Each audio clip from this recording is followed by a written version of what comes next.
प्रिय मित्रों, नमस्कार। मैं नरपत भार्गव। ज्योतिष शास्त्र में आज हम चर्चा करेंगे भद्रा की। हिंदू पंचांग के 5 प्रमुख अंग होते हैं।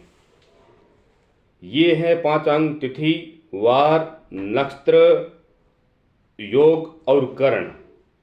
इनमें से करण का एक महत्वपूर्ण अंग है। यह तिथि का आधा भाग होता है और इसमें करण की संख्या 11 होती है। करण भी 2 प्रकार के होते हैं, एक चर एक अचर। चर आने चलने वाला, अचर आने स्थिर रहने वाला। जिनमें से चर करण है वो 7 है। जो पहला करण है वह है बव, बालव, कोलव, तैतिल, गर, वाणिक और 7वां है विशिष्टि। ये गिने जाते 7 करणों में। ये है कर्ण चर। और अचर अचर कर्ण है जो है पहला कर्ण है शकुनी, चतुष्पद, नाग और किस्तगण। ये 4 प्रकार के कर्ण अचर होते हैं। ये 2 कर्ण मिलाकर 11 कर्ण होते हैं। इनमें से जो 4 कर्णों में से 7वां जो कर्ण है विशिष्टि, उसी कर्ण को भद्रा के नाम से जाना जाता है।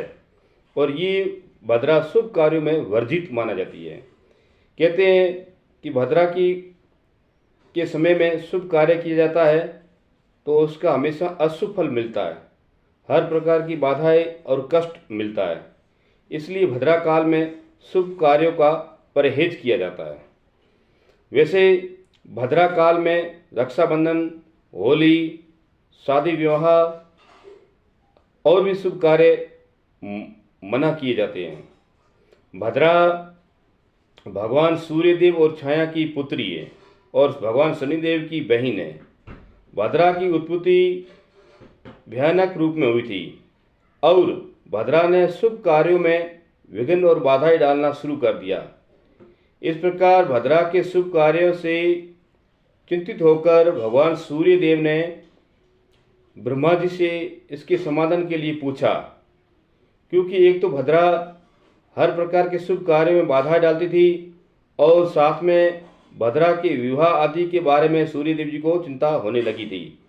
इसी समाधान के लिए वो ब्रह्मा जी के पास जाते हैं और ब्रह्मा जी उनको समझाते हैं और भद्रा को भी वहाँ बुलाते हैं।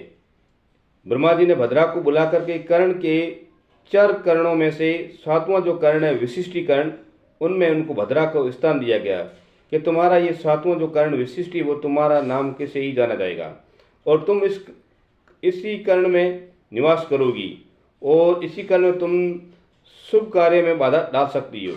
जो तुम्हारा समय, उतने समय में तुम शुभ कार्य, तुम्हारे जो कर्ण का जो शुभ कार्य है वो नहीं होगा। यानी कि उस विशिष्टीकरण में हम कोई भी शुभ कार्य नहीं कर सकते हैं। और इस प्रकार ब्रह्मा जी ने उनको स्थान दिया और उसके बाद हम भद्रा के जो कार्य होता है, जो काल होता है, उस काल में हम शुभ कार्य नहीं कर सकते हैं। तो ये थे ब्रह्मा जी द्वारा एक उनको वरदान दिया गया। इसी प्रकार भद्रा का निवास भी होता है। भद्रा 3 लोक में चलती है, यानी कि घूमती रहती है। क्योंकि भद्रा एक चर कर्ण है, वो कहीं भी आ जा सकती है। तो भद्रा का जो निवास है वो चंद्रमा के आधार पर देखा जाता है कि कौन सी राशि का चंद्रमा चल रहा है, उसके आधार पर भद्रा का स्थान भी देखा जाता है। जैसे उदाहरण के तौर पर हम देखेंगे कि भद्रा का जो समय है वो चंद्रकाल में चंद्रमा के हिसाब से कहाँ पर उसका निवास बताया गया है। तो जैसे बताया गया है कि भद्रा मेष, वृषभ, मिथुन, वृश्चिक के चंद्र में भद्रा स्वर्गलोक में होती है। यानी कि उस समय चंद्रमा अगर मेष राशि में हो या वृषभ राशि में हो, मिथुन में या वृश्चिक राशि में हो, तो वो भद्रा स्वर्गलोक में जानी जाती है। यानी कि उसका जो निवास है वो स्वर्गलोक में होता है।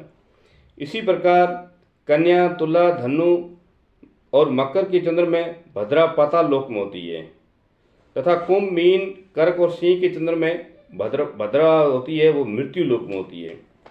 भद्रा इन 3 लोकों में से स्वर्गलोक और पाताल लोक की शुभ मानी जाती है। मृत्यु लोक की अशुभ मानी जाती है, जबकि मृत्यु लोक में भद्रा का जो मुख होता है वो सामने होता है, और स्वर्ग लोक में भद्रा का जो मुख होता है वो ऊपर की ओर होता है, और पाताल लोक में जब भद्रा का निवास होता है तब मुख उसका होता है वो नीचे की ओर होता है। तो सामने जब मुख होता है तो उसमें शुभ कार्य नहीं किया जाता है, इसलिए भद्रा को अशुभ माना जाता है। मृत्यु लोक की भद्रा हमेशा शुभ कार्यों के लिए वर्जित मानी गई है, और इस प्रकार भद्रा को हम उनका जो निवास है वो जान सकते हैं कि कौन सी निवास में भद्रा निवास करती है। ये चंद्रमा के आधार पर देखकर हम जान सकते हैं। अब रही बात भद्रा में जो शुभ कार्य नहीं होते हैं और उनमें से जो कार्य होते हैं वो कौन से होते हैं। भद्रा काल में हम कोई भी कार्य शुभ नहीं कर सकते हैं, लेकिन भद्रा काल में हम ये कार्य कर सकते हैं जैसे न्यायालय कार्य या विशेष व्यक्ति से संपर्क, शत्रु विरोधी कार्य, चिकित्सा एवं डॉक्टर से संपर्क, किसी को मारना बांधना, विष देना, अग्नि चलाना, अस्त्र फेंकना, उच्चाटन आदि था घोड़े, भैंस, ऊँट आदि का क्रय विक्रय भद्रा से शुभ फल प्राप्त होता है। ये कार्य अगर हम करते हैं तो भद्रा काल में शुभ माना जाता है। वैसे भद्रा काल में जो दिया गया कार्य वही हम कर सकते हैं, बाकी शुभ कार्य जैसे शादी ब्याह या होली या रक्षाबंधन, ये जो शुभ कार्य है हम भद्रा काल में नहीं कर सकते, और ये भद्रा काल में कार्य करने से इनका हमेशा फल अशुभ माना जाता है।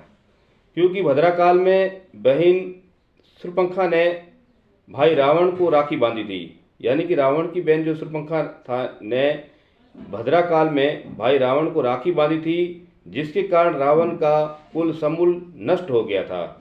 इसलिए भद्रा को अशुभ माना जाता है और शुभ कार्य भद्रा काल में नहीं किया जाता है। भद्रा महीने के एक पक्ष में 4 बार दोहराई जाती है। भद्रा शुक्ल पक्ष की अष्टमी और पूर्णिमा तिथि के पहले भाग में, और भद्रा चतुर्थी और एकादश तिथि के उत्तरार्ध में होती है। कृष्ण पक्ष में तृतीया और दशमी तिथि के उत्तरार्ध और सप्तमी चतुर्दशी तिथि के पहले भाग में प्रबल होती है। भद्रा के मुख की 5 घंटियाँ होती है, पूंछ वाले हिस्से की 3 घंटियाँ होती है।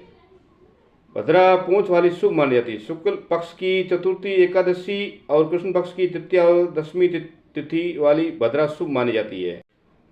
शुक्ल पक्ष की चतुर्थी, एकादशी तिथि और कृष्ण पक्ष की तृतीया दशमी तिथि वाली भद्रा दिन में शुभ होती है, तथा इसी प्रकार शुक्ल पक्ष की अष्टमी, पूर्णिमा तथा कृष्ण पक्ष की सप्तमी और चतुर्दशी तिथि में रात्रि में भद्रा शुभ होती है, तथा भद्रा मंगलवार, व्यातिपात, वेदहत्ती, जन्म नक्षत्र तथा 5वीं तारा ये मध्याह्न दोपहर के पीछे शुभ मानी जाती हैं। तिथि के पूर्वार्ध वाली दिन की भद्रा कहलाती है। तिथि के उत्तरार्ध वाली रात की भद्रा होती है। यदि दिन की भद्रा रात के समय और रात्रि की भद्रा दिन के समय आ जाए तो भद्रा को शुभ माना जाता है। ग्रंथों के अनुसार भद्रा शुक्ल पक्ष की भद्रा जो होती है वो बिछनी कहलाती है, और कृष्ण पक्ष की भद्रा सर्पणी कहलाती है। बिछनी भद्रा के पूंछ भाग में एवं सर्पणी भद्रा के मुख भाग में रहती है। तो इस समय पूंछ वाली और मुख वाली भद्रा में शुभ कार्य नहीं किया जाता है।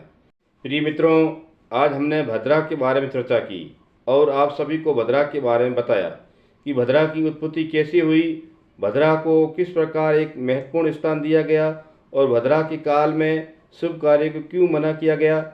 इन सभी कारणों का हमने आपको विस्तार से बताया, और भद्रा के काल में हम कोई भी शुभ कार्य नहीं कर पाते हैं वो भी आपको बताया। भद्रा के समय हम कौन से कार्य करते हैं वो भी आपको इसके बारे में जानकारी दी। जो वेद शास्त्र के मुताबिक जो ज्योतिष शास्त्रों में दिया गया है उसके आधार पर हमने आपको ये जानकारी उपलब्ध कराई। आप सभी लोग मेरे चैनल पर बने रहिए, और भी मैं आपके सामने कई जानकारियाँ उपलब्ध कराता रहूँगा। अगर आपको मेरा चैनल पसंद आया हो तो सब्सक्राइब कीजिए, लाइक कीजिए, आगे से आगे शेयर कीजिए। राधे राधे, जय श्री कृष्णा।